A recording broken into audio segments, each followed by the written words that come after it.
There's a tool in Illustrator called the Blob tool, and for those of you who draw freehand a little more, this might be something that interests you a bit more.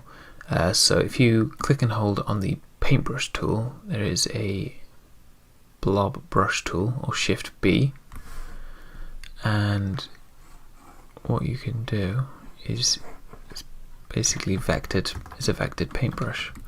The only difference is not so with the paintbrush is quite similar to the pen tool in that when you draw, this has points to it, so you can edit this and move the handles in whichever way you want.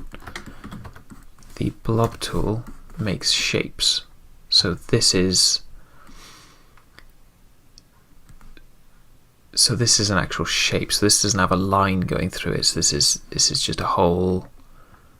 This would be as if you'd expanded the paintbrush line work. So once you've done that, so if you go across it like this, those two shapes have merged into one there. So it's just a whole shape. One of the nice things about the blob tool is if you double click on here and you change this to pressure, and you've got your size here, and you've got your variation. So you're actually going to have a pressure sensitive brush tool, blob tool, sorry. So if you change that to pressure and the variation, so this will be your smallest brush size and this will be your largest. So because this is just a circle, you don't need to change the angle, because the angle doesn't change on a circle, or the roundness. Well, there you go. So so the roundness you can change, and then that's where the angle would come in. So you can move that around. But if we keep it a circle for now, we keep it 28 points and 17 point variation, like so. So I'm using the closed brackets and open brackets to make the brush larger and smaller, so you can get some really good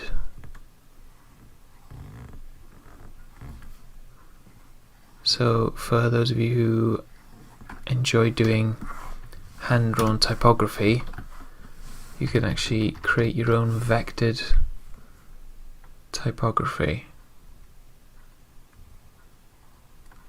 It does take a little while to get used to, because you really do have to press as if you're using a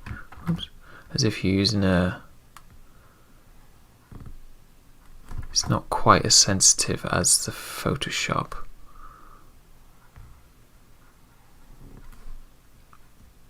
But it is quite good if you know that you're going to do something that's going to be on a wrap and a giant bag, say.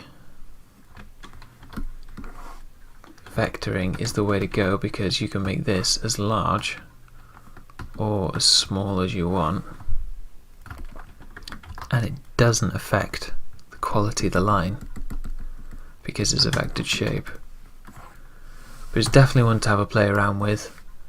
Just double click on here, have a little play with the pressure sensitivity on it, and it's quite good for if we've seen some really good drawings come out of this as well. So if there's anything you want to make, so if I just do some basic shapes right now, you can add a stroke on to that, so then you could add an effect onto that stroke afterwards.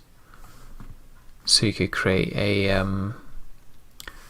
so you could give it a jaggedy edge or anything like that from your brushes, from your stroke panel.